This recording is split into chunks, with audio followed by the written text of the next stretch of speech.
ربنا ما خلقت هذا باطلا سبحانك فقنا عذاب النار.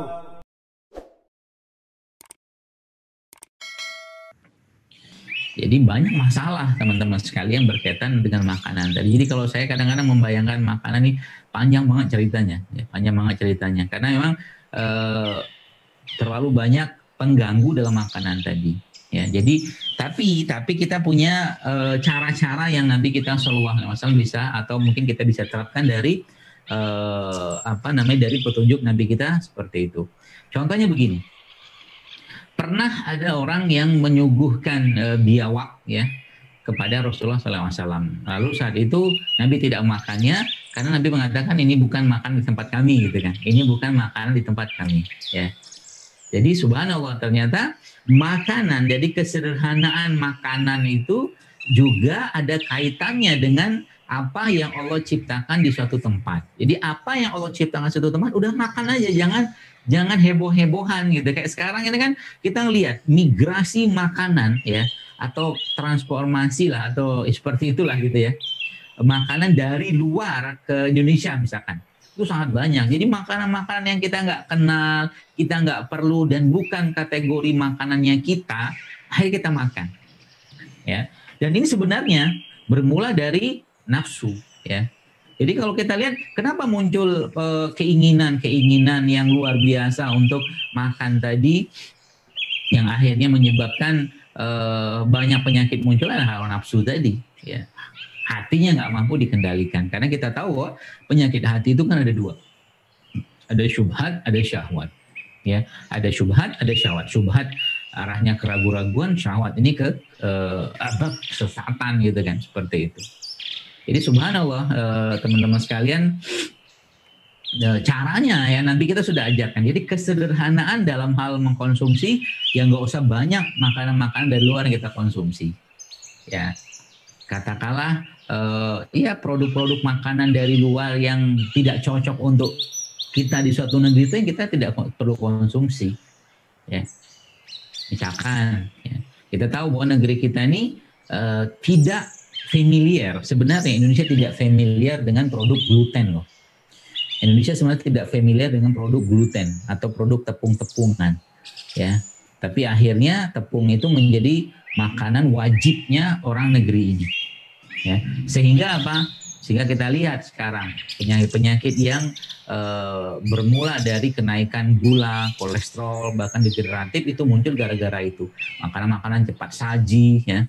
Seperti pizza, seperti itu yang menjadi katakanlah bagian dari kehidupan makanan orang-orang modern. Jadi sebenarnya itu nggak perlu kita perlukan. Jepang waktu zaman Perang Dunia Kedua, seingat saya waktu mereka kalah, akhirnya Amerika saat itu memberikan program gandum bayi kepada Jepang. Ya.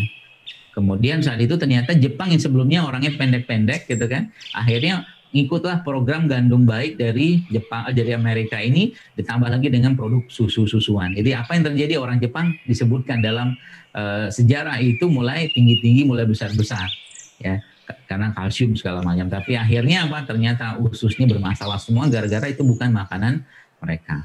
Jadi orang Indonesia, kalau kita bicara kesederhanaan kita, ya udah makan apa yang di tempat, ada yang apa yang Allah ciptakan dari negeri kita ini ya, tepung-tepung kita tidak makan dari terigu-teriguan, kita makan tepung itu dari tepung-tepung non gluten seperti mungkin kentang ya atau singkong, itu kan non gluten tuh. Banyak pilihannya ya, mau bikin mie sebenarnya. Mie instan yang teman-teman atau banyak kita makan itu sekarang itu sebenarnya bukan makanan sederhana, itu makanan yang sangat banyak bahan kimia di situ ya.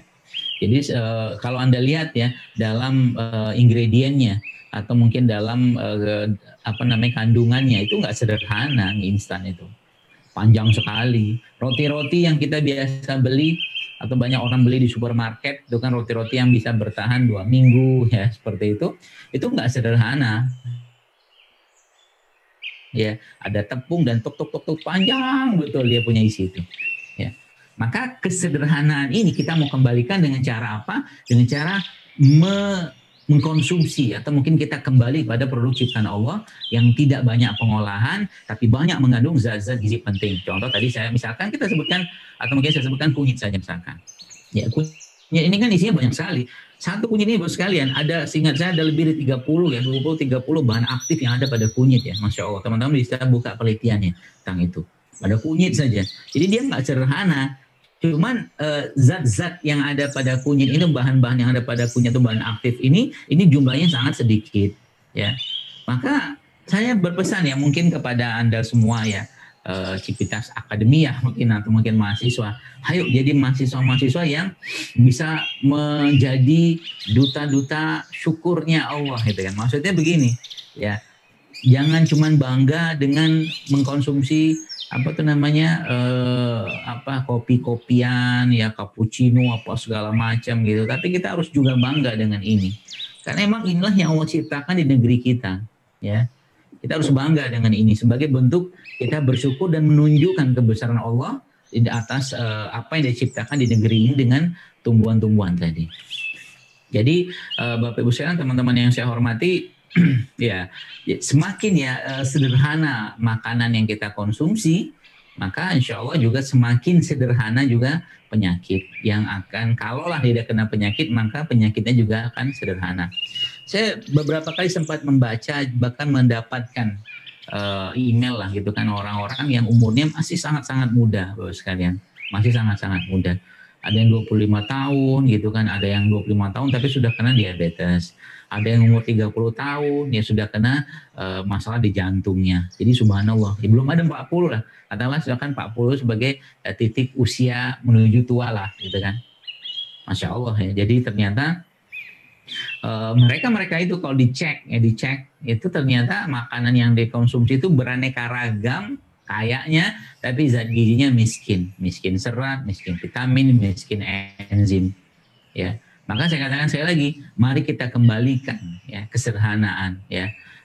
Teman-teman yang kalau saya sih dulu ya waktu masih mahasiswa suka masak. saya suka masak dulu waktu mahasiswa ya. Masaknya belum selesai itu saya makan ya, biasanya teman-teman sudah mulai datang ke dapur ngambilin makanan saya gitu. Akhirnya saya nggak makan, mereka yang makan gitu ya. Subhanallah ya. Jadi beberapa hal yang berkaitan dengan kesederhanaan Nabi kita Sallallahu Alaihi Wasallam ya. Jadi misalkan lagi kita bicara tentang tadi ya cuka. Nabi pernah menyebutkan bahwa sebaik-baik lauk itu adalah cuka. Ya, sebaik-baik lauk adalah cuka. Cuka itu sebenarnya kan produk fermentasi ya, produk probiotik sebenarnya. Jadi ketika masuk ke badan kita, ya efek ke badan itu memang sangat luar biasa. Ya, efek ke badan kita sangat luar biasa. Di mana tadi saya katakan manfaat dari makanan-makanan atau minuman probiotik itu ya, mulai dari meningkatkan imunitas, kemudian dia juga memperbaiki metabolisme, memperbaiki pencernaan, menurunkan berat badan, ya.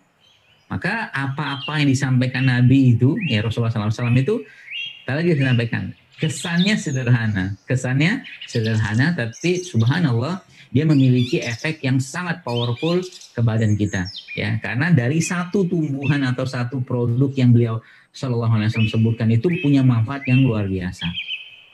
Contoh lagi, jadi kalau kita mengikuti pola katakanlah dietnya Nabi kita Sallallahu Alaihi Wasallam. Jadi sekarang kan banyak nih program-program diet gitu kan. Subhanallah Bapak-Ibu sekalian, Nabi kita Sallallahu Alaihi Wasallam pernah disebutkan dalam sebuah riwayat bahwa Rasulullah dalam 1 bulan itu tidak makan dan minum apapun kecuali air dan kurma. Ya, apakah Nabi nggak mampu membeli atau nggak mampu mendapatkan? Ya gampang lah sebenarnya. Kalau Allah mau turunkan dari langit pun Allah turunkan karena saking sayangnya Allah dengan Rasulullah Sallallahu Alaihi Wasallam. Tapi Nabi tidak memilih itu. Ya, Nabi ingin memberikan contoh. Ulama-ulama menyebutkan Nabi ingin memberikan contoh. Nih salah satu bentuk detoksifikasi yang sangat sederhana, ya, dan sangat powerful. Anda bayangkan air dan kurma ketemu, jadi orang akan sangat-sangat sehat sekalian. Maka itu sebabnya dalam puasa-puasa yang kita tahu bahwa Rasulullah SAW itu mengajarkan kepada kita semua bahwa Nabi kita berbuka dengan kurma basah kalau ada, kalau tidak ada kurma kering, kalau tidak ada air putih. Yang ngandelin kurma doang, ya. Apalagi kurma itu, ya, kurma seperti ini Masya Allah ya, dicampurkan atau dimasukkan ke dalam air yang kita kenal sebagai air nabis. Ya, dimana kurma tadi akhirnya terekstrak, terdifus ya, masuk ke dalam air, dan air tadi berubah fungsinya selain sebagai minuman, dia juga bisa berfungsi sebagai makanan karena dia mengenyangkan, kata Ibnu Qayyim al-Jauziyah dalam Tib Nabawi atau Zadul Ma'ad yang beliau rahimahullah. Ya. Jadi Masya Allah ya, jadi termasuk juga saya berpesan kepada ahwat-ahwat ya yang menyaksikan video ini ya, subhanallah, mulailah untuk memperbaiki pola makan ya, terutama mengurangi makanan-makanan yang berbasiskan pada tepung-tepungan ya, karena memang itu nanti akan menjadi biang kerok masalah kewanitaan, khususnya misalkan menstruasi. Jadi anu tuh dikurangi atau bahkan kalau saya sarankan sih di stop ya. Itu biang keroknya, karena kalau sudah menstruasinya bermasalah, itu masalah ke yang lain akan panjang sekali.